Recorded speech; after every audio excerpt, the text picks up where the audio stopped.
Hello, everybody. Welcome to the in Singapore and the people that are joining online. We're very happy to have this session today to learn more on the due diligence in supply chain. I would like first to thank our host, fellow IT, Silva. If you want to say a word, and then we'll take over the mic. Thank you, Joanne. Welcome everybody. Very happy to see you. So I'm Sylvain. I work for Palo IT. So we are a tech company. We do the design and delivery of software solutions. But there is a twist. We try to do as much tech for good as possible. So that meaning that we try to really bring technology in service of positive impact. So I'm myself the Chief Sustainability Officer of this company. And so we also help organizations transform through technology to attain their sustainability goals. So that's it about what we do. Have a wonderful event. I'll be around if you need any support. And so enjoy. Thank you, Sylvain. So my name is Violaine. I'm from the Sustainable Procurement Pledge. And together with Nina. Hi, everyone. Hi. Thanks for coming and thanks for dialing in online as well. So that's our first official real hybrid event.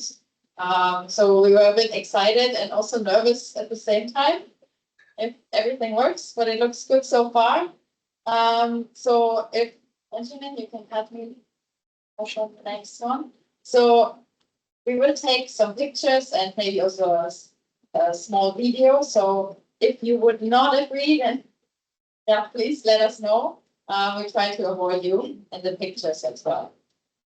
Then on the next one, so we want to introduce you also to the Sustainable Procurement Pledge. I'm not sure if everyone already heard about it, what we do, but we are definitely very passionate procurement professionals, and we want to bring across the message how we can work together with our peers so that not everyone has to invent the wheel from scratch. We can work together.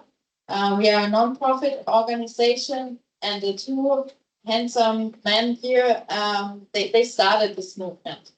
So they are corporate procurement officers, CPO at Henkel and Bayer, so Thomas Ubesen and Bertrand. They are the founder of the Sustainable Procurement Pledge. And when we go on the next slide, we see also what it is all about. So we stand for people and our planet. And we as procurement professionals have definitely power to move something. And also that's why together we will change the world is one of the principles we follow. We want to share our knowledge, but also listen to others if there are any other best practices out there in the world. Then leaving the rightful legacy, and also we start with ourselves. So those are our principles in the Sustainable Procurement Pledge. And if we then come to the next one, why we actually, what drives us? Our goal is we want to reach 1 million procurement professionals until 2030. Why we want to do this? Because sustainable sourcing has the biggest impact. If you look at your companies, for example, how you empower the company and the sources can really change the world and make it a sustainable future for all of us. And then, yeah. How is the Sustainable Procurement Pledge structured?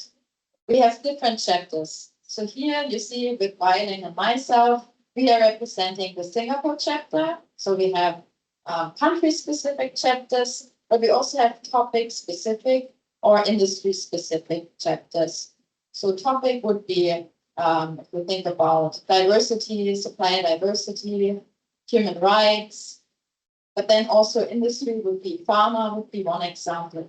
So if you want to learn more about it, we have all the links, and we will also share the slides afterwards with you, where you find more insights. If you are from pharma, then you can get some more insights in the events coming up, and also please sign up so that you don't miss anything important. Okay.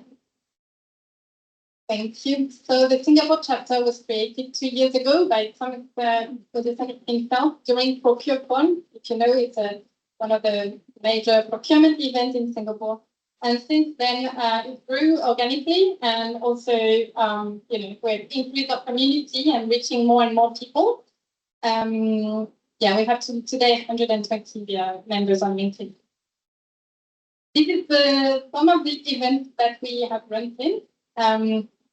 I guess one of the important ones is the World Sustainable Procurement Day in March, and will be again in March next year. And we're trying to touch all the different topics from decarbonization, human rights, circularity. So on the Sustainable Procurement Pledge website, you can find resources, free resources. There is a guide about to share about procurement practices, what works, what does not work, or the stories around that. There is also, we have a YouTube channel where you have the recording of past events and full of content. You can spend hours on it. I promise. I think you said it before. If you want to join, you can also reach out to us after this session. This is our core team. So Violaine, Nina, Benjamin here, and Thomas. This is the next event for the end of the year. We have will be present at the DES internal event. We are working together with Alta COP to do a workshop on sustainable procurement. So that will be during COP 22nd of November. And we have a workshop that we are finalizing the planning on circular economy. That will be in December. Oh, there is an online event with a SPP chapter of Australia on the ISO 2400.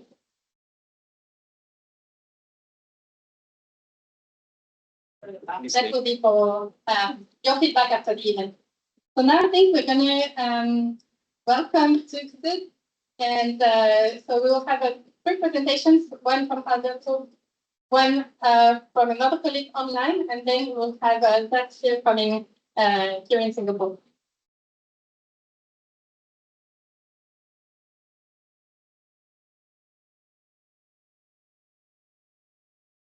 Thank you, Nina and Violaine. Can you hear me?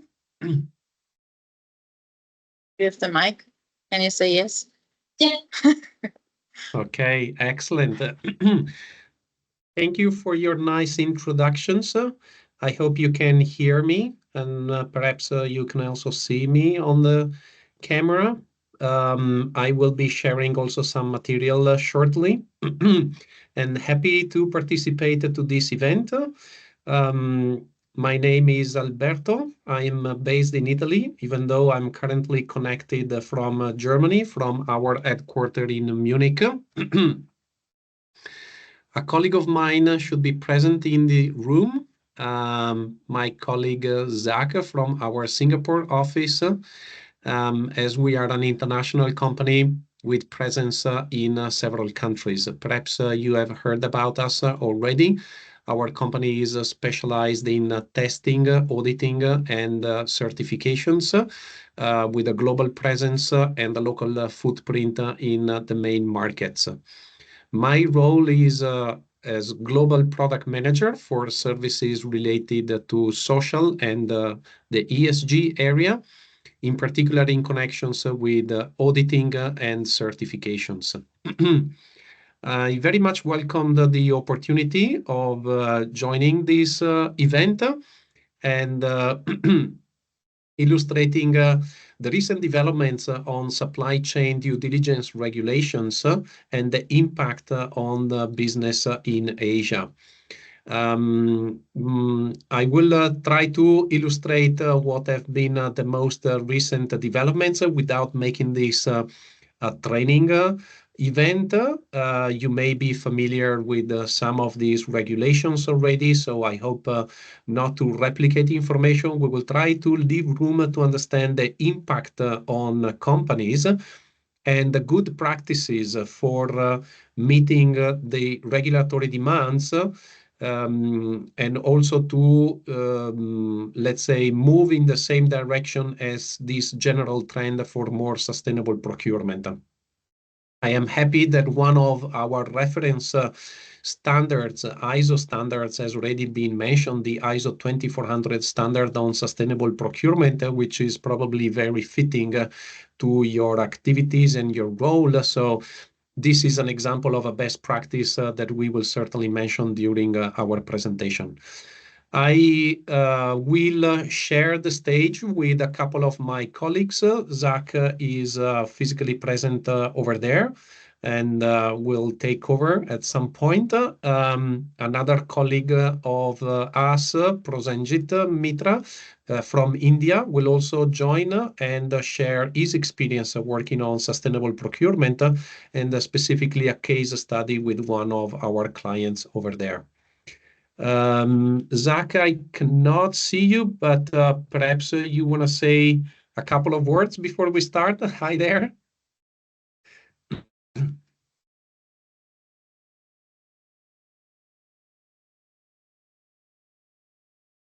Great.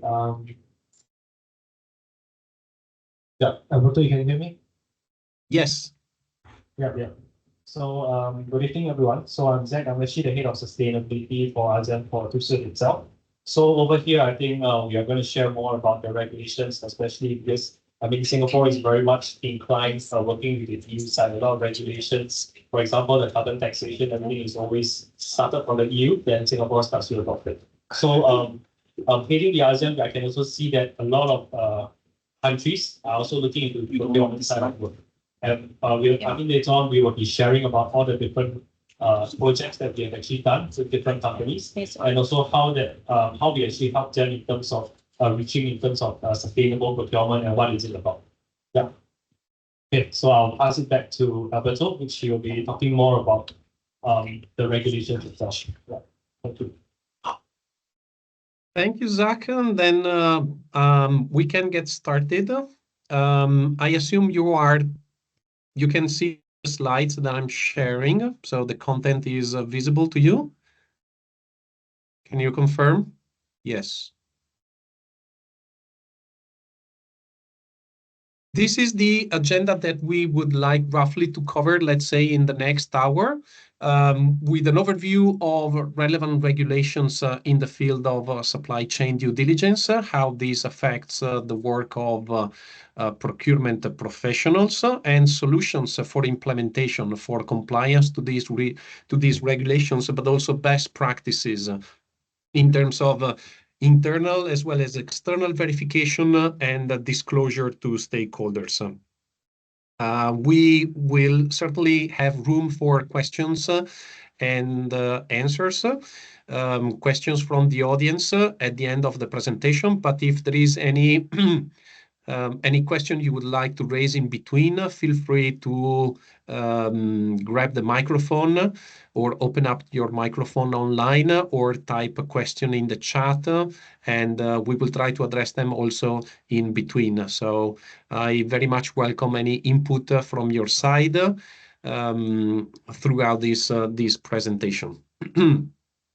I briefly introduced the TUSUD, so I will not spend more time about our organization. For any question, you can also reach out to us later, both myself and Zach. And I then move directly into the topic, introducing the view of executives when it comes to supply chain concerns. So we have taken the results from this survey that was performed last year and is still relevant as of today. Supply chain management is nowadays connected to several risk factors, and supply chain is increasingly seen as I would say as a risk factor and possibly a threat to the resiliency of business rather than an opportunity. So you can see that executives raised several topics, several concerns when it came to when it comes to supply chain management from disruptions, economic uncertainty, climate risks, costs to business.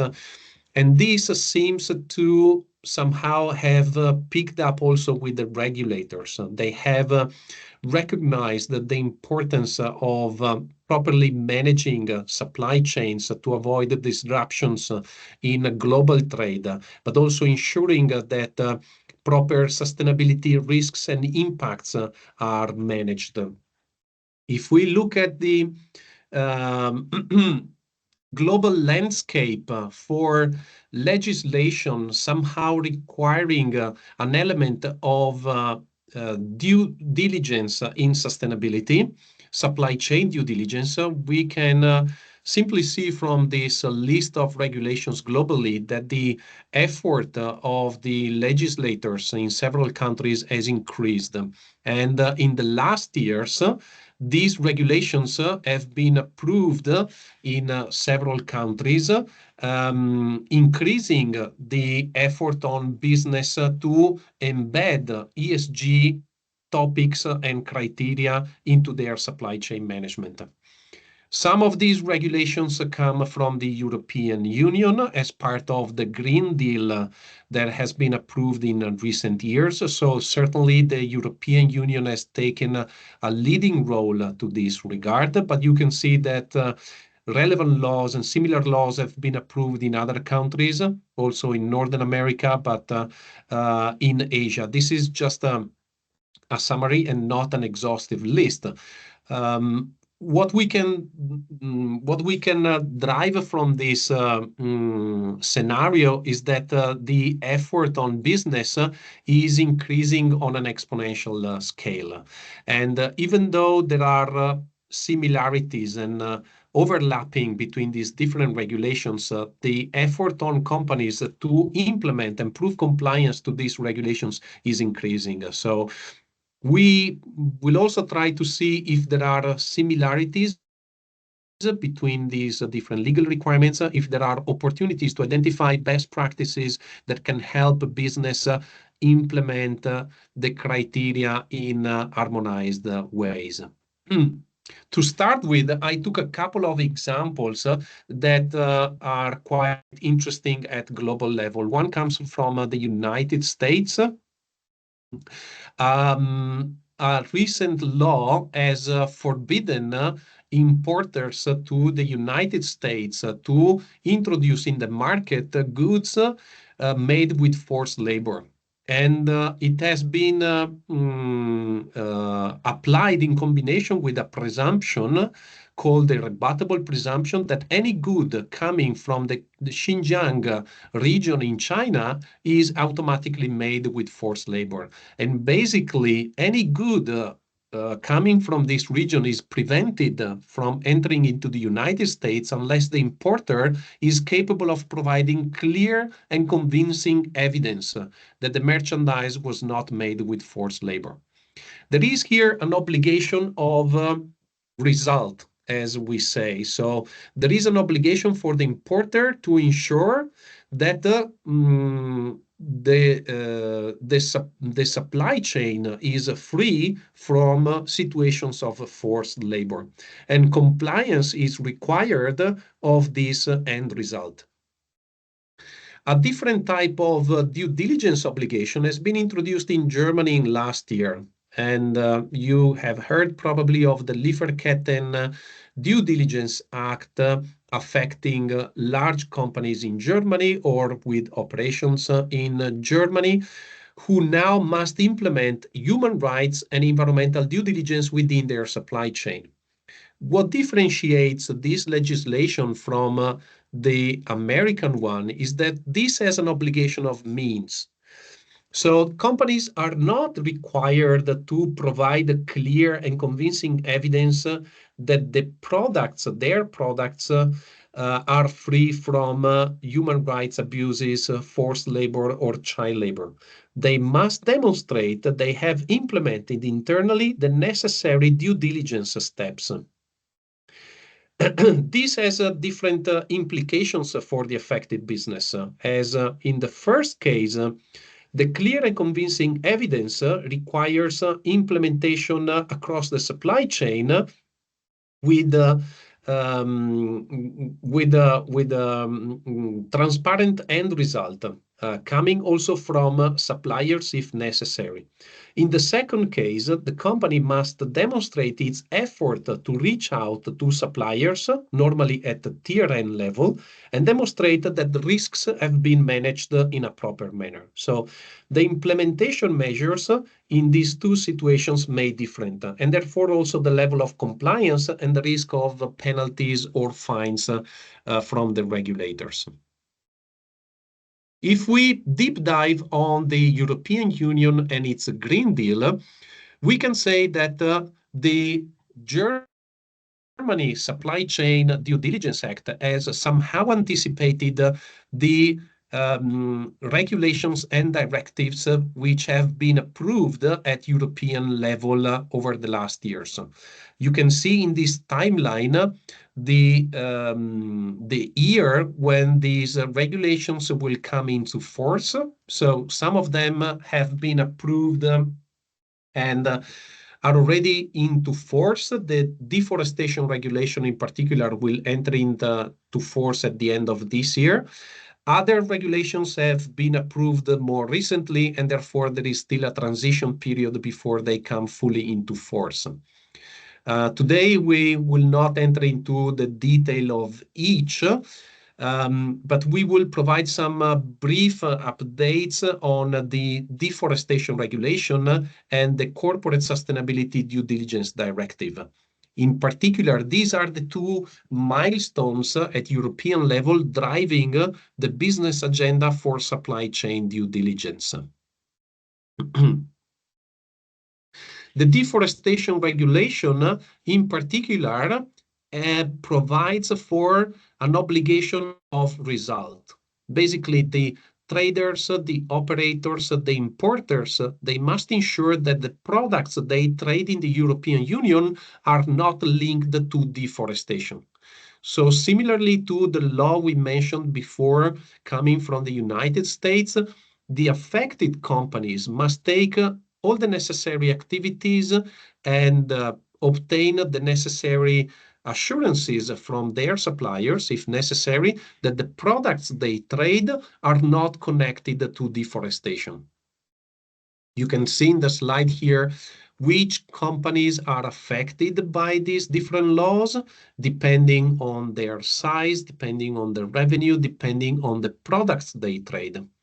You can see that the commodities covered are several, from cocoa to palm oil and wood, and all the products that include this as their raw material. And the countries of production affected can be any. So the affected supply chain is not just in the European Union, but of course also outside the borders of Europe. And that has a direct impact, of course, also on non-European Union companies if they have a business in the market, in the European market. If we look at the main obligation, the law says that the commodities and the products made with these commodities must be deforestation-free, produced in accordance with the relevant legislation of the country of production, and covered by a due diligence statement. So there is an element of data gathering, risk assessment, and risk mitigation measures to be implemented by business. The operator is obliged to review its due diligence system at least once per year to prepare an annual report. But overall, at the core of this regulation, there is an obligation to ensure that the products are deforestation-free. This type of due diligence includes the collection and analysis of a vast amount of information. If we look at the information listed in the law that must be collected, organized, and communicated for each product, you can understand that depending on the trader, depending on the operator, just the management of the data becomes quite a significant activity and exercise for the company. So the company must have this information available, including description of the products, the quantity of products, the geolocation of the land plots where the commodities were produced, the date or time range of production, but then also the name and address of the business partners, so this includes suppliers, and evidence of compliance, evidence that the products are deforestation free, and evidence that the commodities have been produced in accordance with the relevant legislation of the country of production. What is conclusive and verifiable information is, of course, open for fine-tuning during the implementation period of this regulation. The players, the stakeholders, with the support of the regulators, will now provide further guidance over time as to what can be regarded as conclusive and verifiable information. I will try to describe here some traditional and best practice activities performed for suppliers' due diligence that can help obtain this conclusive and verifiable information. When it comes to this specific legislation, this special law on deforestation, there will certainly be services specifically made available to business for the identification of the production land plots, for the collection of the relevant data and information, for the verification of the compliance information from suppliers, and also templates for communication to the authorities. We will not describe each individual solution in connection with the different laws, but rather try instead to identify some common good practices. For example, if we look at the other key directive from the European Union, the Supply Chain Due Diligence Directive, we can see that there is certainly an overlap with the activities required by this other law. This directive introduces an obligation of means.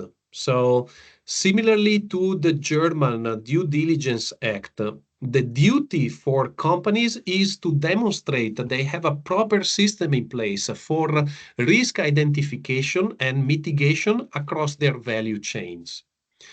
There is no request to provide the clear and convincing evidence mentioned in the previous law, but there are still obligations which can lead to penalties and fines if companies are not able to demonstrate that they have an appropriate due diligence system internally. The companies affected are still large companies, but they can also be non-European Union companies if they have a significant turnover generated in Europe, so above 450 million euro. You can see that the timeline for implementation is spread over the next years, depending on the group of affected companies, with the full implementation starting from 2020. What is important to mention, and that will be also better explained in more detail later, is that the entire value chain of a product or service is affected, both upstream as well as downstream. And this is quite peculiar of this directive, as many other due diligence regulations focus on the upstream chain of activities, meaning controlling the supply chain. The due diligence directive includes both the upstream as well as the downstream part of the value chain, and extends to all tiers of the supply chains. So not just the direct suppliers, but also the sub-suppliers and other business partners, and what the law calls as indirect business partners. All type of products and services are affected, so this directive is not specific to some products or commodities like the deforestation directive, and no limitation applies in terms of geographical chain of activity, like the US law focused on a specific regional sourcing, like a specific sourcing region for products. For non-European Union companies, there is a specific guidance within the law, also how to calculate the applicability of the directive to your own company. A quick overview of the main obligations under this European directive. It follows the structure of international good practices which have been in place for quite some time, and namely the OECD guidance for responsible business conduct. Identifying a general obligation of due diligence in the value chain, and then breaking down in specific activities that should be implemented by the obligated companies. These obligations start from proper risk management and impact assessment. So companies must integrate due diligence into their existing policies and management systems. They must issue a code of conduct for their business partners, and they must identify, assess, and if necessary, prioritize the actual and potential negative impacts against the principles in their code of conduct. So at the basis of the due diligence approach, there is a systematic and structured risk management and risk assessment process. Then, on the basis of this risk assessment, the companies must demonstrate they implement appropriate and proportionate measures against the risks identified. So they put in place the necessary prevention, mitigation, and remediation measures. The law also allows for other required activities, including stakeholder engagement, setting up a grievance mechanism for stakeholders to submit notifications or complaints, including of negative impacts occurring in the supply chain. Excuse me. Companies must also carry out periodic assessments of their own operations for adequacy and effectiveness. We will focus on the monitoring activities and what can be the good practices for companies for making sure that their preventive and risk mitigation measures are appropriate and effective. And finally, there is also an obligation of external communication. Companies must report to their stakeholders on the due diligence activities, the systems they have in place, the risks, the results obtained, and either they publish a sustainability report or they publish a separate statement on their website. The due diligence directive covers the fundamental human rights addressed in international conventions. You can see how basically all of the most relevant human rights are somehow covered, not just the most critical ones or the most frequently addressed in codes of conduct, but the scope of application is quite broad. So even companies who had a code of conduct for a number of years out of a voluntary approach are encouraged to review their code of conduct and make sure all the protected human rights are addressed. Similarly, for the environmental requirements, reference is made to these international conventions. So again, there is another call here to make sure that the code of conduct is broad enough to cover the environmental aspects addressed under these conventions. And similarly, the risk assessment to make sure that all the impacts relevant to these international conventions are somehow monitored and assessed. The law allows for a risk-based approach and prioritization. So it is understood that companies may have limited resources in place and may need to focus their efforts on the priority areas, the priority risks. So one of the main challenges for companies will be how to perform this prioritization. Another major challenge will be to ensure coverage of the chain of activities.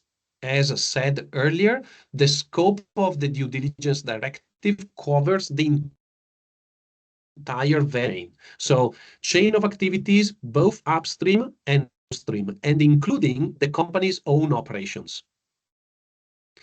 For the time being, financial institutions are excluded from applying due diligence on their downstream partners. Also, we have to clarify that downstream business partners are limited to the distribution, transport, and storage of a product if these activities are carried out for the company or on behalf of the company. So the downstream chain of activities does not extend to the end use of a product which is traded in the European Union. But for the upstream part, the scope is definitely large.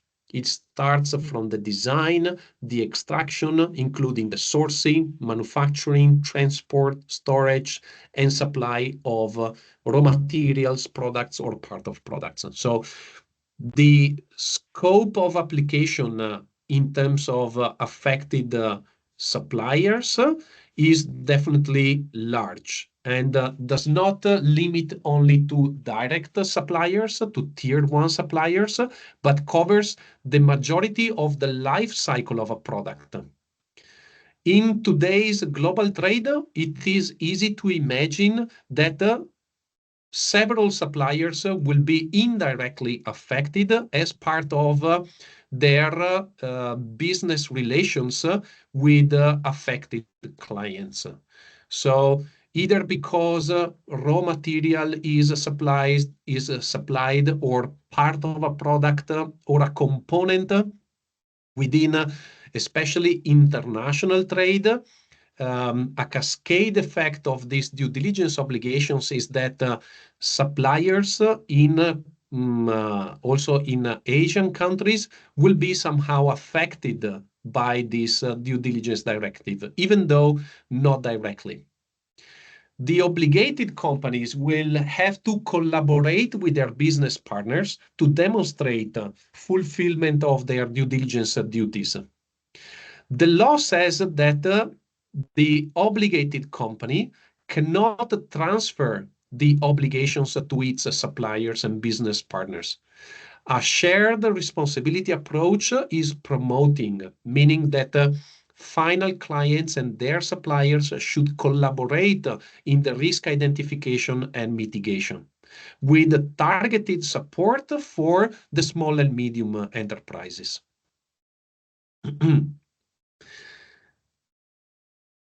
It is also understood in the law that affected companies may have a limited ability to influence in their supply chain. If companies are directly causing a negative impact on human rights or environment, it is expected that they take responsibility for mitigation and remediation. However, there will be situations where the negative impact is only jointly caused or is caused by a business partner. And in that case, the law recognizes that the obligated company can only try to use its ability to influence the business partner in order to prevent or mitigate the negative impact. And the law describes how this influence can be exercised through use of market power or embedding in contractual relationship, but also by means of incentives. This is also quite interesting and in line with the good practices for sustainable procurement, market power can be seen as a negative factor, but in the eyes of the law, this is seen as a driving force for promoting positive impact across the supply chain. Contractual relationship means embedding into procurement practices incentives or thresholds and criteria for improving the performance of suppliers. And incentives can be of different kind. The law elaborates to this regard and encourages the companies, the affected companies, which are typically large companies, to use their contractual relationship and their incentive system for promoting this positive impact, and also to refrain from an opposing consequence, like driving negative consequences. We know that poor procurement practices can, on the contrary, drive a negative impact on the supply chain, for example, in pricing negotiations or lead times for supply and so on. So there is a transformation change encouraged by the directive on the procurement practices of obligated companies, which is addressed also in the best practices for sustainable procurement. What are therefore the expected impacts on non-European Union companies? If we look then at the context in Asia and Singapore, there will be non-EU companies which will be directly affected by the directive anyway, typically because they have a significant turnover within the European Union, and therefore they must demonstrate compliance for their own operations. As you can see, the law requires for some specific provisions for non-European Union affected companies. They must inform one of the national authorities in the Union that they fall under the directive, and they must communicate an authorized representative in the Union. The law provides for instructions on identification of which Union country should be identified for contacts and communication. It's important that non-EU companies somehow recognize whether they are directly impacted and then implement the necessary systems internally and notify the authorities accordingly. But even for non-EU companies that are not in scope, the indirect effects will be relevant, most probably. First of all, there will be greater emphasis on traceability. All due diligence regulations somehow require that companies are able to track where their raw materials are sourced from, their products or components or part of their products. And there will be an element of disclosure connected to their supply chain. The law does not address in detail yet how to ensure the business confidentiality information for traceability of products, which can be a relevant factor for suppliers, as they do not want to disclose to their clients an excessive level of detail of information about their source products or business partners. But there is an element of traceability which will need to be ensured, also in terms of geographical origin. Companies will be requested to collaborate in the identification of risks and, if necessary, in the prevention and mitigation risks. One of the challenges will certainly be for companies supplying multiple customers in the European Union and receiving separate requests. So challenges will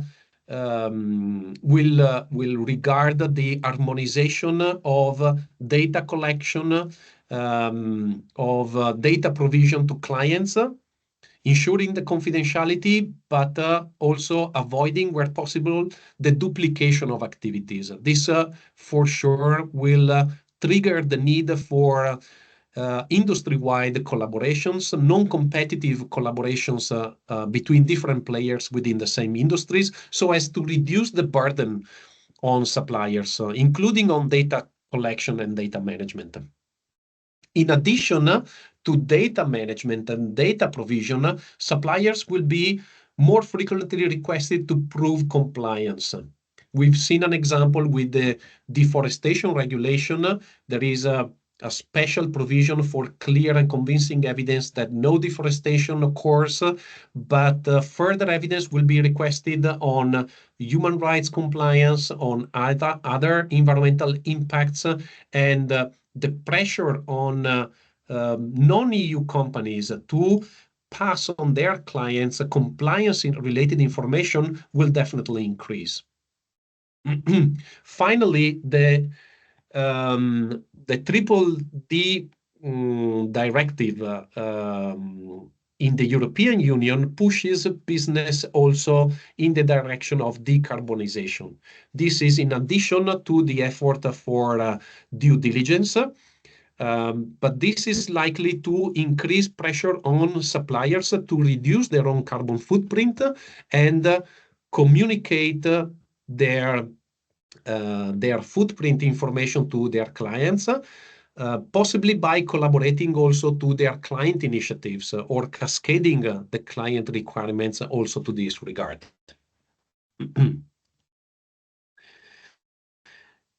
Any kind of comment or question at this stage? Before I conclude this part with this slide that aims at showing the interconnection between these different regulations, especially at European level. The regulators have tried somehow to ensure the interplay of the different regulations, the due diligence regulation, the deforestation regulation, and even the regulation on sustainability reporting.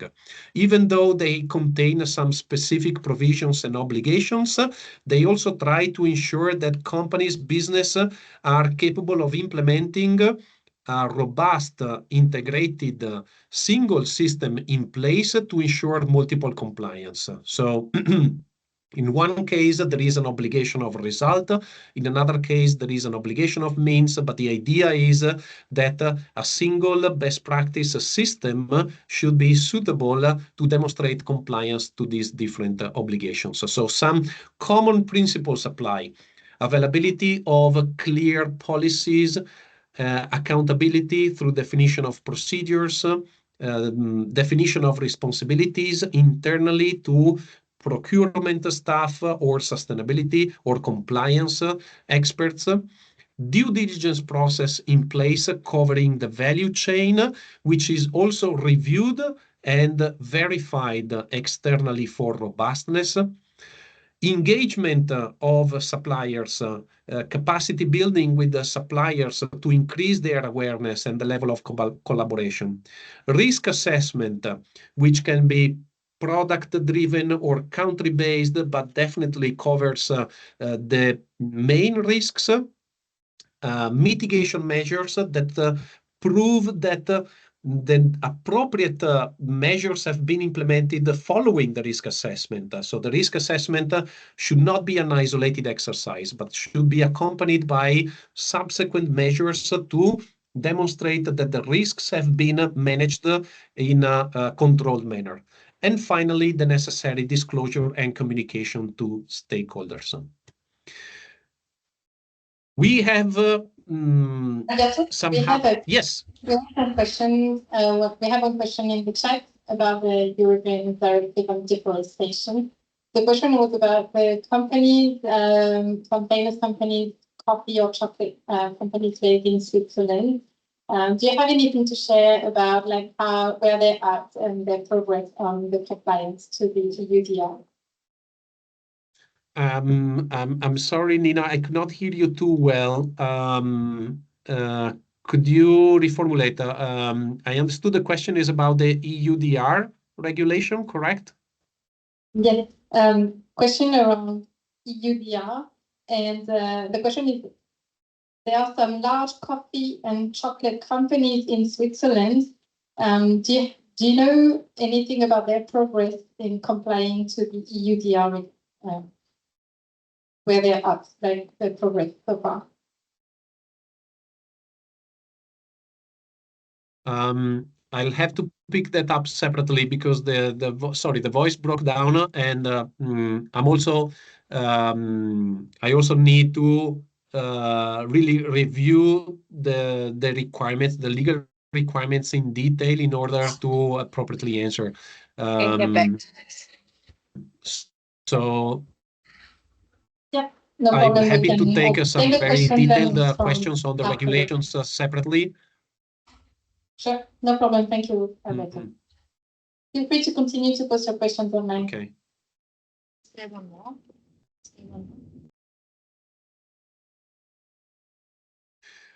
Okay. The due diligence good practices at the basis of these increased regulations somehow follow a similar pattern.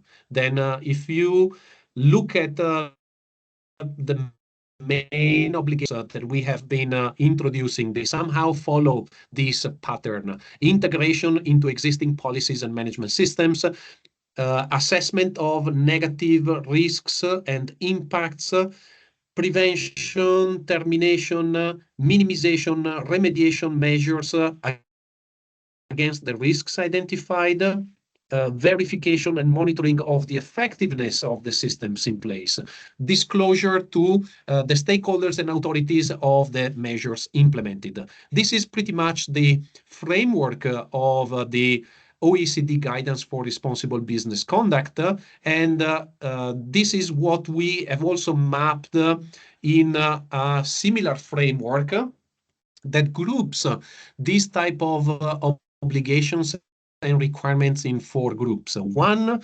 related to internal governance of obligated companies, which requires top management commitment, availability of internal policies and procedures, appropriate internal capacity building with training and management of staff.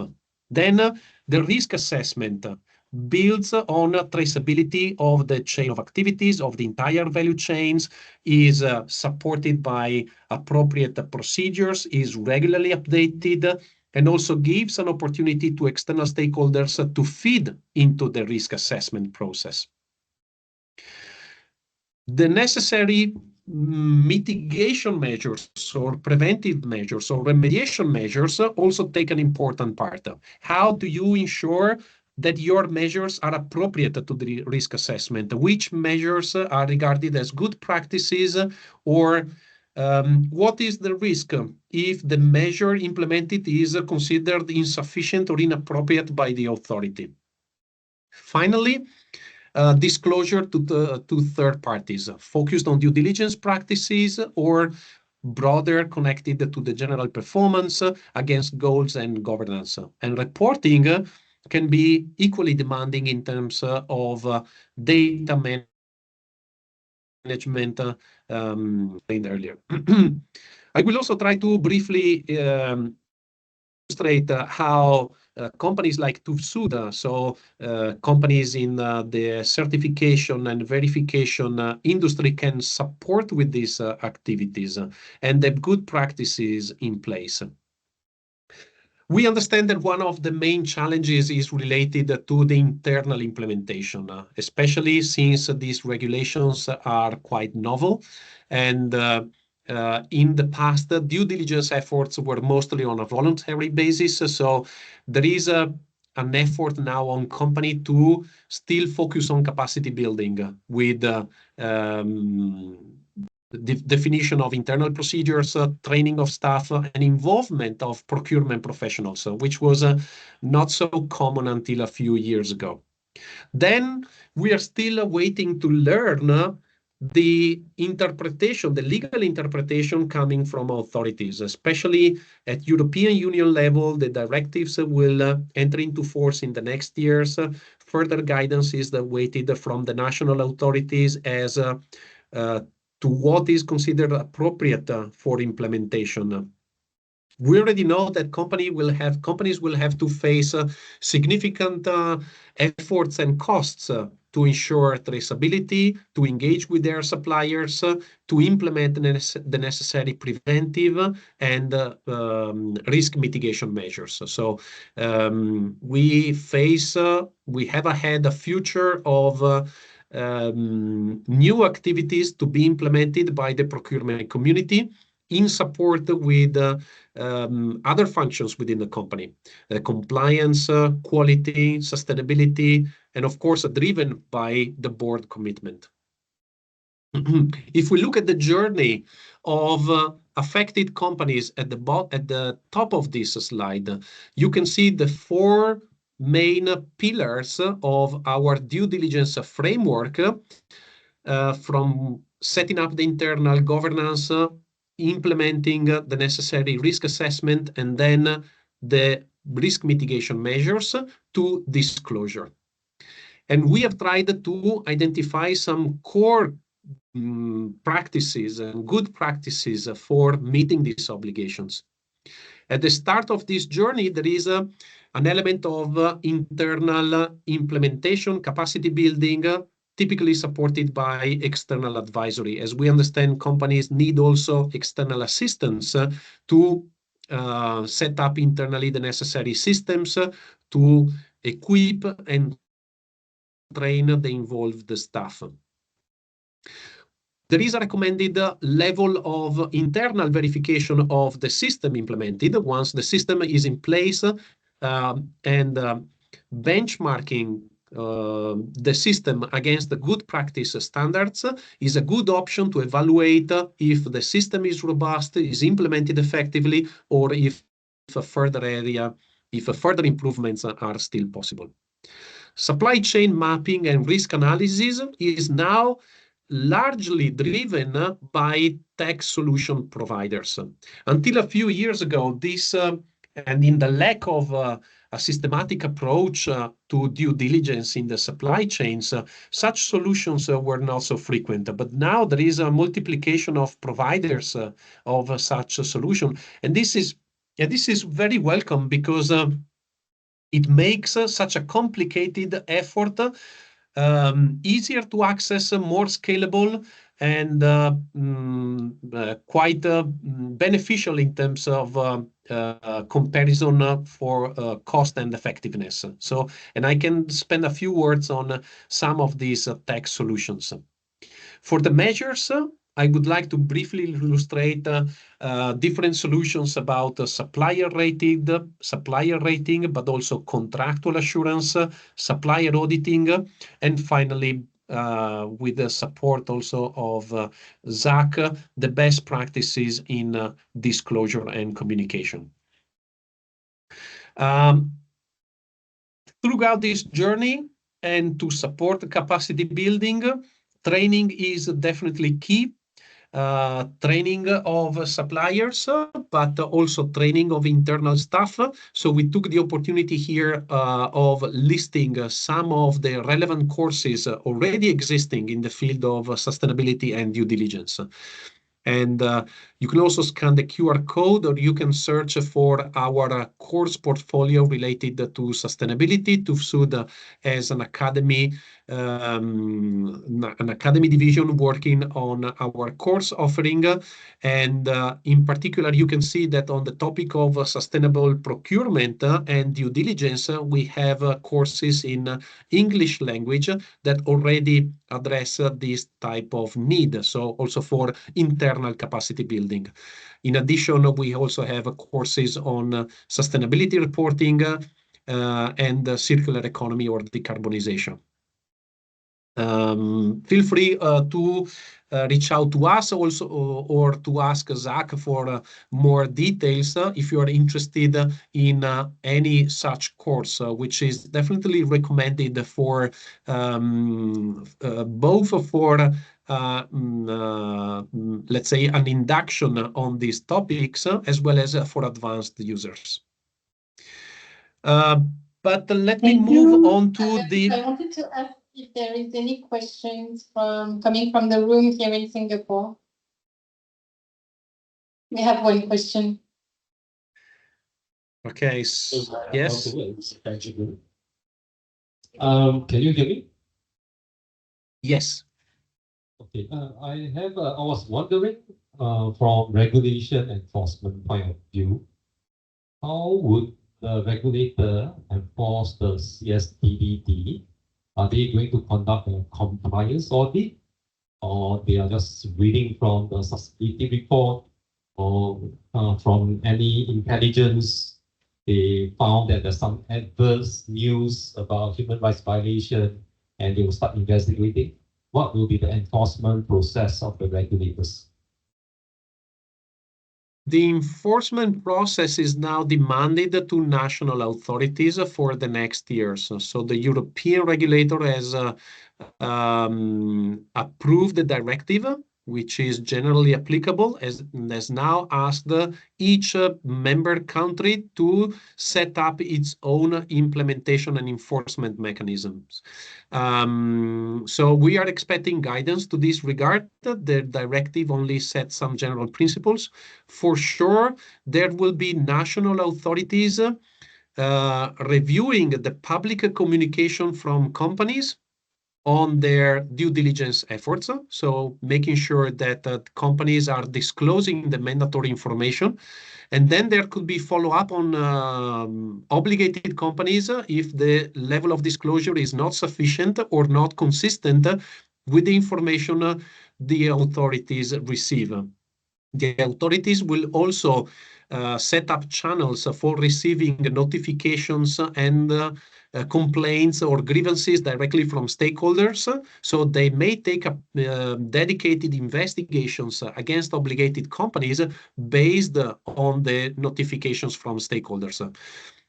A recent example, or the first example of application of the due diligence law in Germany, for example, came from a grievance raised by trade unions for a safety issue connected with the supply chain in Bangladesh. So the trade unions and the NGOs appealed to the German authority because they felt that the Bangladesh suppliers were not meeting minimum safety standards, and the German clients were not performing the necessary due diligence. So the authorities investigated on this complaint, on these grievances, directly upon the input from external stakeholders. So we expect that this approach will be replicated at European Union level. So there is always a risk that individual investigations will be opened based on the input from different stakeholders. And is there more questions from the room? Hello, thanks for the comprehensive presentation. My name is Gordon. I have two questions. So I think number one, as part of the CSDDD, do they actually require an audit by a third party? That's one. The second question is, do you see any of such similar due diligence laws that are currently in development over here in Asia Pacific? Thank you. yes, the DDD directive will require monitoring of the systems in place within the company. It won't be necessarily an internal verification or an independent audit. It may be an internal review. Again, we will hear from the guidance to be accompanied with the directive in the next years, but that's why we stress the importance of robust systems in place which are independently verified as an opportunity to benchmark against the good practices and to identify areas for improvement. In addition, we also talk about audits in the sense of supplier audits as one of the prevention and risk mitigation measures across the supply chain. So this will not be an internal verification activity, but an external verification activity across the value chain to verify that the code of conduct is properly implemented and the risks are properly managed. So there will be certainly an increase in number of audits and demand for supplier audits. Similar regulations, if I understood well, are also under discussion in Asian countries. I don't have the detail of that. As far as I know, these are mostly under discussion stage. I'm not aware if there is any bill which has already reached the approval stage. But expectation is that this trend becomes quite global. With variations. So the amount of obligations or the level of responsibility of companies could differ depending on the region or the country. But we definitely expect more markets, more countries to issue this type of regulations.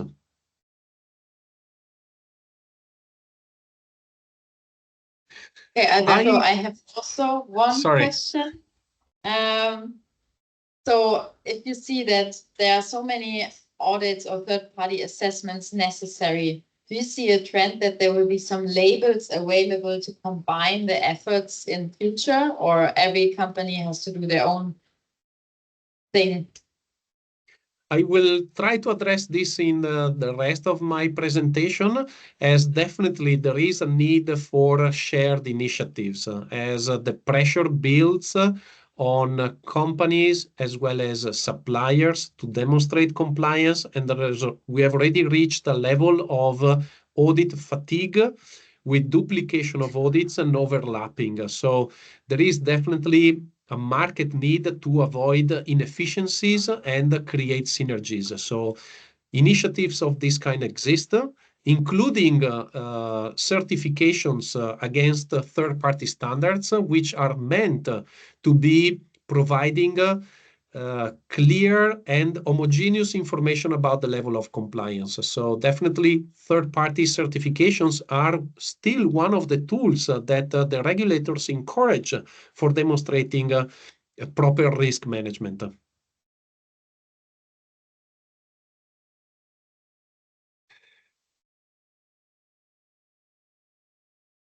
Okay, thank you. What do you? Thank you. Just a few minutes on one of these tech providers. This is a provider we partner with called Prewave. So we chose this as an example of digital service provider that helps companies assessing the level of sustainability risk across the value chain. They use artificial intelligence algorithms to screen thousands of companies worldwide in different languages and using different data sources to identify and assess supply chain risks and creating risk scorecard for the assessed companies. So you can see some details here about the approach, for example, about the data sources they use from publicly available information, companies' websites, certification informations, but also information from customs. So really a wide spectrum of sources. They elaborate the data and they provide risk monitoring and risk scoring information to their clients. The different risks can be tailored, so they can work on sustainability, but also other type of risks connected somehow to compliance, but in general, business disruption. And their model is to help companies identify high-risk suppliers in all tiers of their supply chains. And this is in line with the prioritization sponsored by the due diligence regulations, as it is understood that companies may have thousands of indirect suppliers and business partners, and not all suppliers can be addressed or approached in the same manner, as this would not be cost effective. So these type of tools help clients identify their high-risk suppliers and their critical suppliers where the appropriate risk mitigation measures become priority. Okay. We also selected Pre-Wave as one of our partners because then for the high-risk suppliers and critical suppliers, one of the appropriate measures recommended is the supplier audit, which is directly integrated into the platform.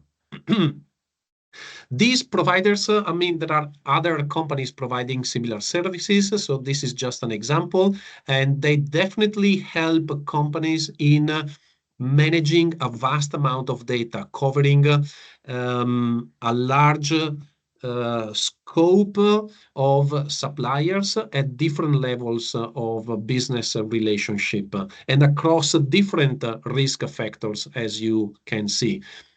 And without this type of technical of digital support, it can be quite daunting to perform the kind of risk analysis and to keep it updated that is requested by the regulator. Performing this type of exercise on a manual basis, let's say, could definitely require lots of resources. So in terms of internal implementation, I'm not sponsoring this specific provider. I'm just using this as an example, as a case study of digital solutions that are being brought to the market and developed and tested in some cases to ease the effort on companies to meet this type of obligation.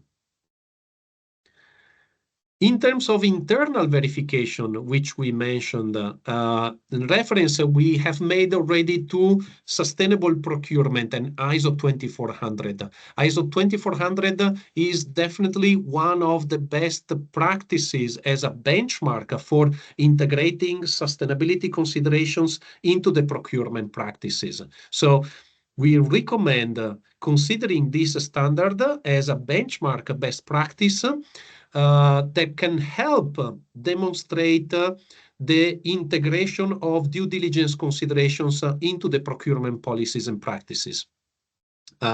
You can perform your internal verification focused on due diligence practices already. This is regarded as still under development because the regulations are hardly in place. But if we look at the European Union, for example, as I said, we are still awaiting a lot of guidance from the national authorities. So it's hard to tell at this stage exactly what a robust system should look like to ensure compliance with this directive. On the other hand, the ISO 2400 standard has been in place for a number of years, is somehow connected with the OECD guidance requirements and allows your organization to identify if any gap still exists within the organization. As an audit and certification company, we provide external verifications against the ISO 2400 standard. So we are able to assess your sustainable procurement practices through a combination of these verification activities, both on sites, but also from remote, and ending up with an internal report that shows your strengths, your accomplishments, where you already meet the good practices in this standard, and if necessary, also the areas for improvement. Under request, this can also end up in a statement that can be used for external purposes. So this helps, for example, in demonstrating externally your commitment and compliance to CSDDD obligations or other due diligence obligations. Even though the ISO 2400 is not, of course, built on the exact provisions of individual laws, the good practices in this international standard, they certainly meet the main requirements of the due diligence laws. Oh, sorry, no, this I jumped to the wrong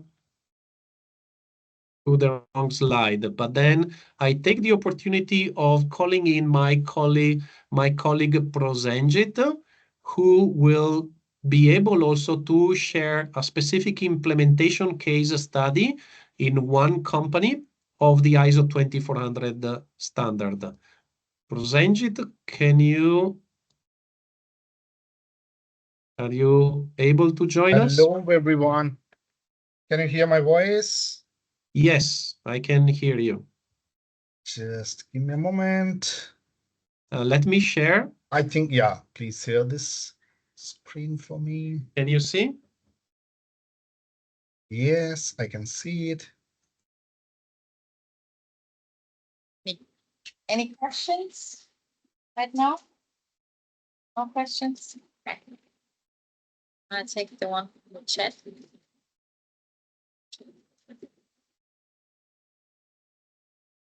Prosenjit, the stage is So yours. thank you. So if there is no questions, I can take it. Hello, everyone. First of all, thank you so much for having me in this particular program. So I would share our experience with Apollo Tires, for which we have performed the sustainable procurement validations activity. So as my colleague was talking about this, the journey towards, or the process we follow towards sustainable procurement. So you can look into like the similar approach we have taken for Apollo Tire as well, where we have done this assessment, tried to understand first what are the important priorities this organization has set, and then what are the policies and procurement strategies they have in place, how it is consistent with their corporate sustainability goals. So all those things were verified in a phased manner through a very systematic approach. We call it as an iterative approach. So when I say verifications through an iterative approach, it is a little different than a normal auditing approach. Here it is mostly we look into right from the beginning how an organization has identified those basic things in place, like say take the example policies, sustainable strategy, sustainable procurement strategy, and then KPIs and objectives. What are the action plans they have? And most importantly, how they have done the supply chain mapping to locate the priority area for them for the supply chain perspective, and then how they have set the sustainability specifications. So with this iterative approach, we would be in different phases. We would be looking into this, and finally, we would enter into the integration process to check how an organization has integrated sustainable procurement commitments into their procurement functions. So this is in short about our verification approach. When I talk about Apollo Tires, I think as an organization, it does not require any introductions. It's a multinational company having presence in India as well as in Europe. It's manufacturing and supplying to the major automotive OEMs, as well as they have some products for off-the-road applications. So they chose to go for their sustainable procurement in accordance with the standards ISO 2400. So to do that, first is that they set sustainable procurement visions. So that vision is consistent with its own corporate sustainability visions, and then followed by that sustainable procurement policy, which is comprising of different commitments they have focused. So of course, these commitments areas they have very carefully drafted after having seen what is relevant for them as well as what is really important for them. Now coming to the enablement of the policy commitments, what they have done for enabling these policy commitments, very interestingly, they have created around 7 guiding principles for them. Okay, so these are called sustainable procurement guiding principles. So these guiding principles are basically, first is talking about how they are ensuring their influence towards the supply chain, especially for the governance, transparency, and accountability. And then how they are promoting the recycle, contain, and renewables as far as the raw material concerns. When I talk about Apollo Tires, at the very beginning, it was one of the most important challenge for them, like which are the areas to focus on. Like they have raw material supplies, which are spread across the different countries in the world. Like say take the example, if I talk about natural rubbers, it would be mostly from, say, take the examples, Southeast Asian countries like say Thailand, Malaysia, Indonesia. who are the major natural rubber suppliers to them. And at the same time, some of the West African country and India. Now, if you look from the ESG perspective, with this changing geographical landscape, it would be completely different. So it was one of the focus area for them to identify how should they prioritize. And then apart from the natural rubber, if you talk about the other non-natural rubber categories, which include, say, take the examples, synthetic rubbers, rubber chemicals, and textiles, steels, which are in certain cases you would find not so regulated in terms of ESG. So this was one of the very really challenge area, like how to create the perimeter for sustainable procurement, how to set the priorities, or should they be only concentrating themselves for the raw material part, or it should be extended towards the other suppliers in terms of, say the energy suppliers or other utility services, consumables, or any other for that matter, packing materials or any other procurement categories. Next is important thing is that for the principles is to come up with EHS standards for the raw material supply chains partners, and then human rights standards, creating human rights standards following the national and like international as well as domestic norms. So based on these guiding principles, the next important things which is for them, how to integrate into the procurement functions, how to realize them.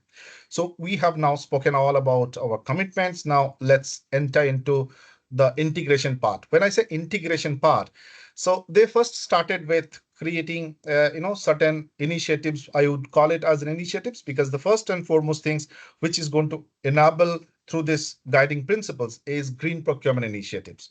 So they extensively applied the digital platforms for ensuring the supply chains. And as far as the procurement as an organization's functions is also heavily dependent or coming out from that heavily dependence on manual process. So that is number one area. Number two area is in terms of collaborations with suppliers.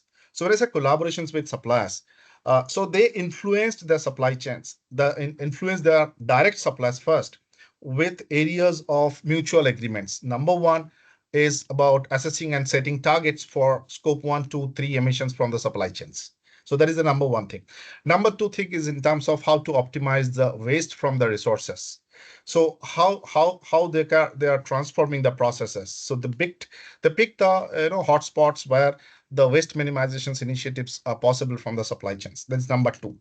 Number three, they committed towards like water consumptions optimizations and water neutrality. So they picked the supplier or procurement categories which are water intensive. So they mutually came up with certain collaborative efforts to minimize the water consumption as well as water neutrality, and so on for the other areas. Like say take the examples, ensuring third-party assurance to ensure the credibility of the informations they are receiving from the supply chains. So these all are part of this initiative. So third is bringing supplier audits and performance evaluations, and also supplier selection process. So ESG, putting ESG as a criteria for the supplier selection process for the new supplier, as well as for the existing suppliers to bring in supplier audit and performance evaluations to showcase or to measure first what is the current performance. And of course, which are the non-performing or comparatively less performing suppliers to come up with supplier training and joint development programs on the areas of concerns. Okay, and supplier engagement programs and engagement events on specific topics are also another area. And the lastly is, I would say, ensuring or promoting CSR through the supply chain is also another area. Okay, so these are the few initiatives taken by Apollo Tyres, and the results. If I talk about the results part, you would say that 80% plus suppliers in the upstream sides have signed off Apollo Tyres sustainable procurement policy as well as code of conduct, which means that these supply chains are also ensuring that they are committed or aligned with the Apollo Tyres commitments. And not only that, they are giving access to the Apollo Tyres to track progress, to monitor results, to perform audit. So this is something I would say it's one of the big achievements. Next is in terms of specifically for being a tire manufacturing company, the major raw material is natural rubber. Okay, so when I say major natural raw material is natural rubber, so natural rubber is also, if you look into from ESG perspective, is having huge impact. So as I told few minutes back, so depending upon the geographical locations, these ESG impacts would differ heavily. So what Apollotas first took a decision to subscribe to one of the most sought after platform called GPSNR. GPSNR stands for Global Platform for Sustainable Natural Resource, which is also represented by, say, automotive manufacturer OEMs plus Tier 1 companies, civil society, smallholders. So they can become a member of this GPSNR. The moment they took this oath or place to become a member, they are also subscribing to the GPSNR frameworks towards sustainable natural rubber. So when I say they are becoming a member, they are also becoming advocating agency or organizations towards the policy commitments of GPSNR and ensuring to ensure that they are really committed towards the GPSNR. They are ensuring 100% of the natural rubber suppliers are also aligned with the policies and code of conduct, which is created or cascaded, rather, I would say, from the GPSNR framework. So in turn, what is happening? GPSNR framework, which is giving set of requirements, are cascaded down to Apollotas, and then Apollotas, in terms of those key areas of GPSNR, are also going to the natural rubber suppliers and ensuring those things are in place. Moving forward, Apollotas has also taken decisions or taken commitments for ensuring the content of the raw materials are promoted towards more renewable or recycled content. So they have taken a target of 40% use of renewable and recycled input materials by 2030. So these are the few outcomes for this. But apart from these outcomes, I think what Apollotas is really verified or really exhibited their performance in terms of the supply chain performance or supply chain or sustainable procurement audit is they created a process. They created a process to integrate within the supply chain, the sustainable procurement. And as while doing that, they ensure the appropriate ESG risk have been analyzed throughout the different geographical location. This ESG risk analysis is not something a static risk, one-time risk. It is more of like a dynamic risk assessment where they're looking into or very closely looking into each suppliers and understanding which are the ESG risk and opportunities they have and where they can contribute. So this is, in short, I can very briefly talk about the experience with Apollotas. Thank you so much. If any questions, I would be happy to answer. Thank you, President. I actually have a question. It's great to see companies like Apollotas embracing sustainable procurement and making great progress on the due diligence compliance. My question is what did they face any obstacles or resistance from their suppliers, especially in Asia? And what were the solutions to overcome the challenges? Thank you. Yeah, so from our perspective, I would say that Apollotas' journey towards this sustainable procurement has not been very easy. It was full of strengths, full of challenges at every stage, honestly saying. So few of the important challenges I would talk about, like say, take the example, as I told a few minutes back, is Apollotas major procurement coming from raw material procurement coming from the natural rubber. And as you know, the natural rubber sourcing is from the natural rubber supply chain is comprising of the processing unit, traders, as well as then smallholders.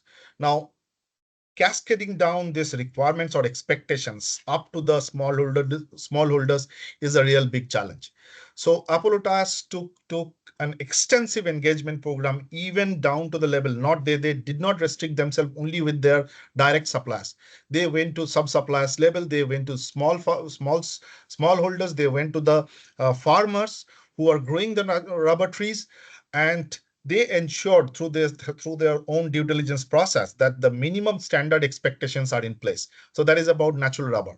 And as I told a few minutes back, that natural rubber, that is a platform GPSNR which also encompasses all the necessary requirements or these areas related to, say, take the example, human rights, labor practices. So those are specially taken care of. So to tell you, for natural rubber, I think one of the most important things is that how they are having a consistent monitoring over the supply chain is the most important challenging area. Okay, so not that setting norms could be one thing, but ensuring that it is being consistently monitored, the adherence, that is one of the challenge area. That is number one.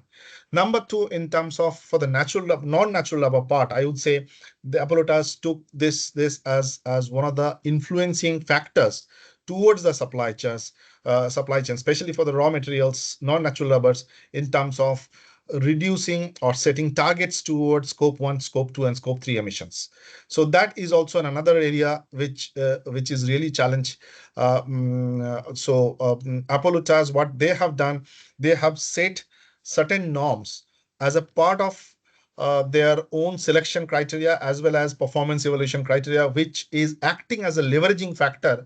When a supplier undergoes an audit, they would ensure that this leveraging factor is also considered as one of the important important input towards the decision making. Even though I would say it is not 100%, the journey is not yet completed, I would not say that sustainability specification linked decision making is 100% in place, but this is one of the challenge area for every organization, that how sustainability performance linked decision making is happening in terms of procurement decisions. So, but at least that the first stepping stone in terms of putting it as a specification, putting it as a criteria for evaluations is something which they are doing it at this moment. Okay, thank you. Maybe one more question, because you mentioned here supplier trainings. So has Apollo Tyre conducted the trainings with their internal resources, or they have engaged another third party to do the trainings? Okay. So yeah, I got it. So actually, Apollo Task, they went with their own internal resources. So what they do, they formed cluster of suppliers and they created some programs and undergone these training platforms. They used those training platforms for giving training to the suppliers on clusters. So it is with their own internal resources. Okay, thank you. Any other questions in the room, maybe? There's one more. Thank you, Richard, for the sharing. This Benjamin. Do you know that is Apollo working with their suppliers to decarbonize their supply chain? And how is their approach to work with the suppliers to decarbonize Scope 3? Yeah, I think I would say they have not yet come up with a firm timeline as far as the public informations are concerned, which are available in the public domain. I would say, like report and others, they have not yet come up with the commitments in terms of certain years to achieve this complete decarbonization of the supply chain. But what they are doing at this moment, their pledge is restricted to assessing and setting targets to decrease the Scope 3 emissions. So I would say it is more of like assessment and decrease set, not in terms of absolute values towards decarbonizations.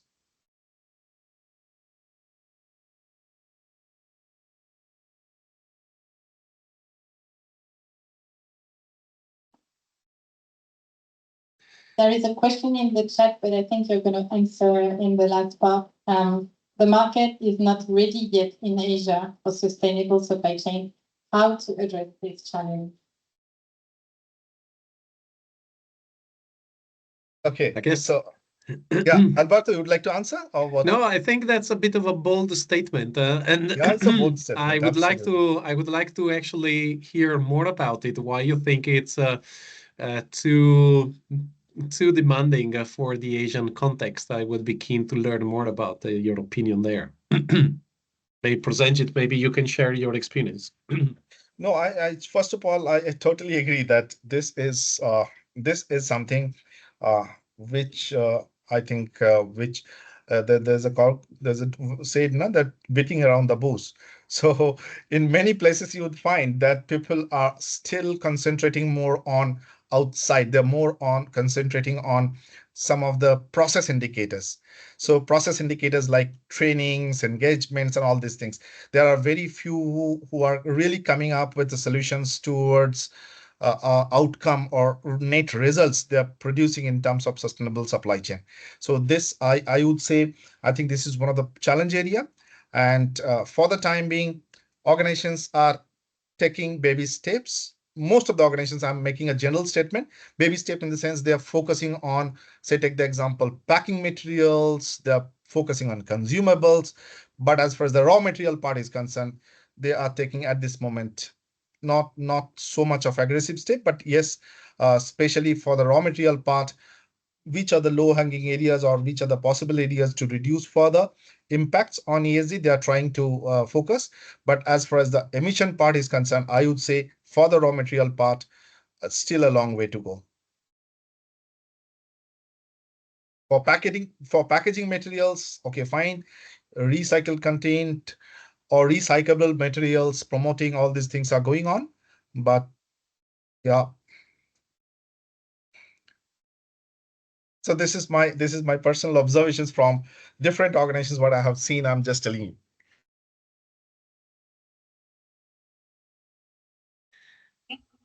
Thank you, Prosenjit. I know you also have to leave, so thank you for attending and bringing your case. Thank you so much. Have lovely sessions ahead. Thank you. So the last part will be on the Asian context compact. And if you allow me, then Nina, I think I would like to jump to I would like to jump to another case study, as I can see that this is of interest to the participants. Before leaving the stage to Zach, let me share also the experience of our own company. TÜV is a group, is an international group, as I mentioned at the beginning, and our headquarters is in Germany. So we're also bound by the German Due Diligence Act. Which entered into force already last year. So we had to take action also for our own compliance. We are a company with more than 27,000 employees. You can also see that even though we are not a production company, but a service company, we have a vast supplier base. And we kicked off our own initiatives and activities, both internally and externally, to demonstrate compliance with due diligence requirements. So we started internally in 2022 with appointment of a human rights officer, so dedicated manager to ensure proper due diligence on human rights compliance. We integrated and revised our existing management systems for compliance with a new risk assessment tool. We have actually used one of the technology providers I mentioned earlier. In fact, we collaborate with Pre-Wave, so we use their services to understand where the risks lie within our own supply chain. We kicked off a set of measures, as you can see here, the revision of the code of conduct, communication of our revised policies on our website with info sheets, new training internally for the staff.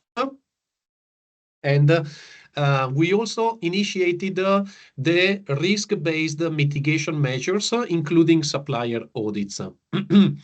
The activities continue to be updated and implemented annually on a regular basis. The procurement policy and manuals, the supplier assessments, the risk analysis is updated on a regular basis through the support of our provider. And we have kicked off a systematic process of supplier auditing on the high-risk suppliers. Considering the time available, perhaps I will consolidate a little bit our presentation of audit activities, but I can mention that we have been performing ESG-related audits on our high-risk suppliers. We have taken this as an opportunity to test a new approach for due diligence audits on suppliers. In the past, there has been a traditional approach to certification audits, and we expect the certification audits to be also a best practice for due diligence purposes, which means encouraging suppliers to obtain a third-party certification and demonstrate that they have proper risk management systems in place. But in addition, there is growing demand for supplier audits of second-party nature, meaning that obligated companies under due diligence laws will more frequently kick off and conduct audits on their own suppliers out of their own initiative, with their checklist, with their own auditors. And this is what actually can lead to the problem of audit fatigue and audit duplication. So certifications are one of the tools to avoid this kind of negative side effect, as well as the so-called collaborative initiatives. There are multiple initiatives now at the industry level to collaborate on audit activities and to share audit results. We totally support this type of initiatives. We collaborate as an audit company with most of them, and the concept behind is that a single audit is performed and the results are shared among multiple clients, so that the supplier can receive a single audit, does not have to duplicate or replicate audits for different buyers. Definitely, this is something that we encourage at all levels, and with large companies and procurement professionals to try to use their ability to influence and their leverage to promote this kind of approach and consider the impact of audits also on their supplier base. I do not want, however, to take away the opportunity for Zach also to spend a few minutes on the opportunities for sustainability disclosures and communication to stakeholders, as this is very much linked to due diligence and with a specific focus also to Singapore. So Zach, over to you. Let me know when you wish to move the slide on. Thank you, Alberto. So I think I only have 5 to 10 minutes over here. So I know everyone need to get back home. So you can see over here, I think what Alberto and Jit have actually shared with us is on mainly on what are the steps that is actually required. So the final step is always on disclosure and communications to your different stakeholders. How do you actually tell people that you are practicing sustainable procurement or your company is sustainable? So there's a lot of ways, for example, taking certifications, or giving out disclosure, publishing your own sustainability report.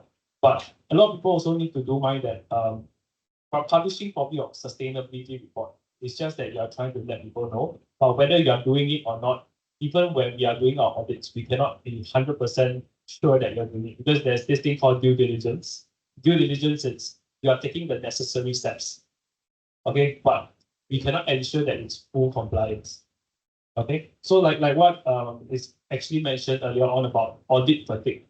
So you can see that a lot of people are trying to say that I need to do this audit, I need to do that audit. But which audit, it's always the thing. I'm always talking to different clients, partners, or things like that. They always tell me that what is the standards I should go for? What is the thing that I should go for?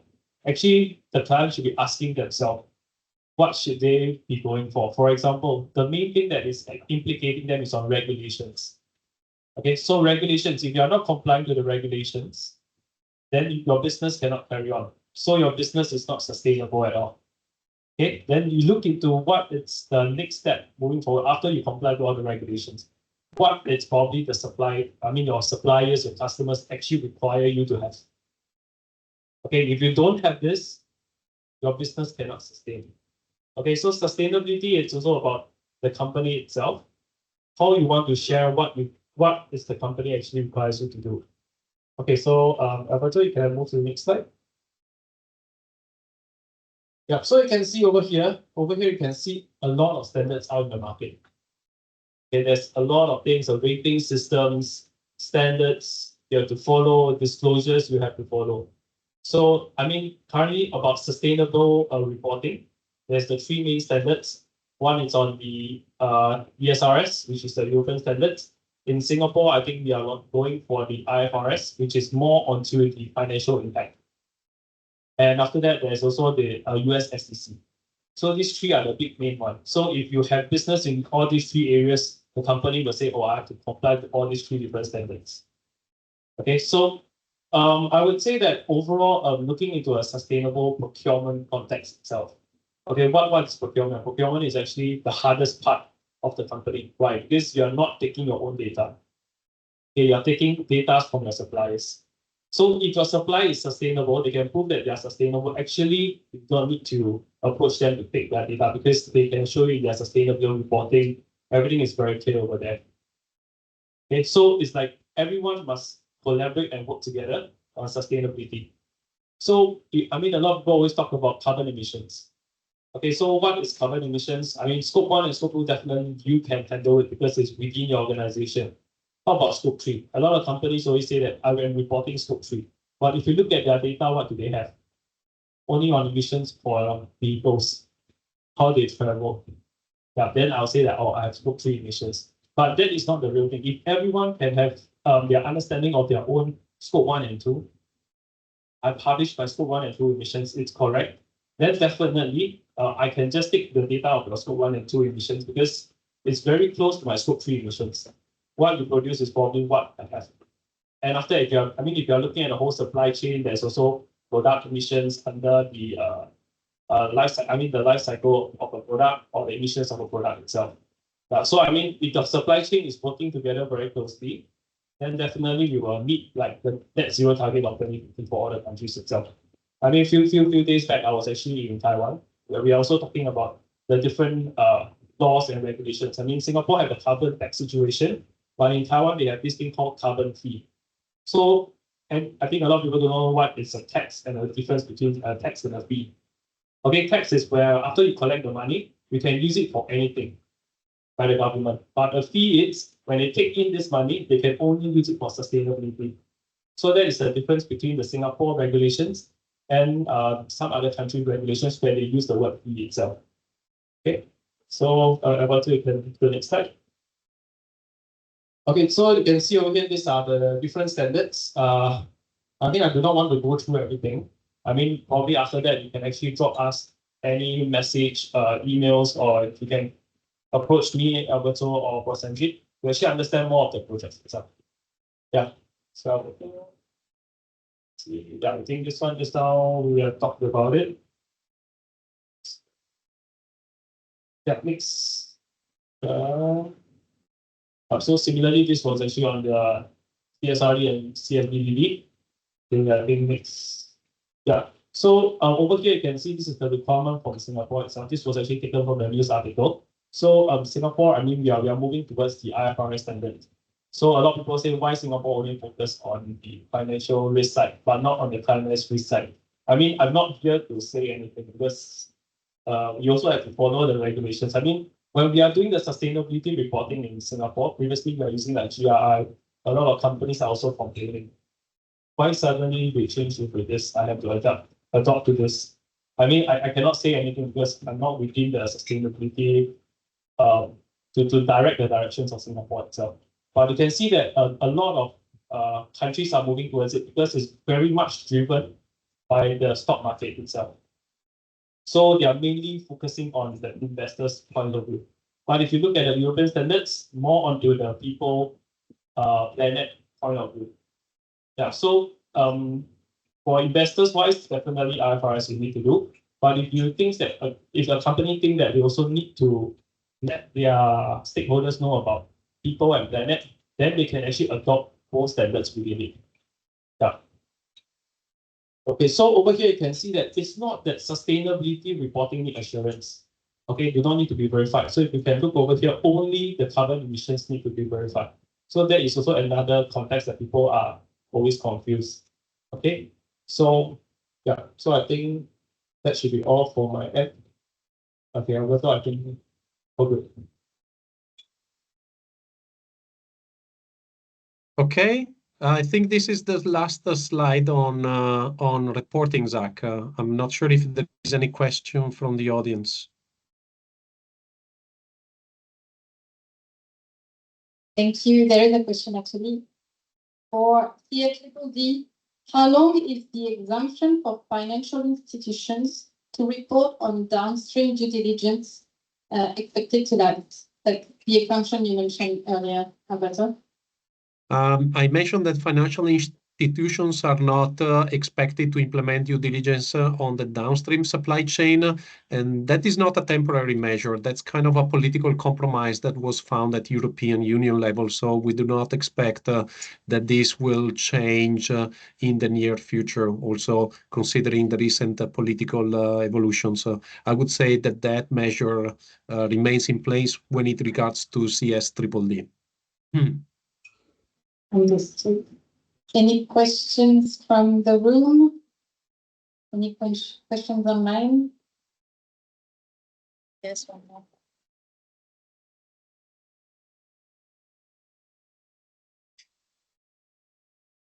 I think there's no more questions, so maybe we can just thank you, Alberto and Zach, and what you did. I think the last thing would be, if you don't mind, to share your feedback with the QR code that we have. We are putting on the screen now. And yes, thank you everyone for attending today. And we will look forward to seeing you at the next event from Sustainable Procurement Page in Singapore.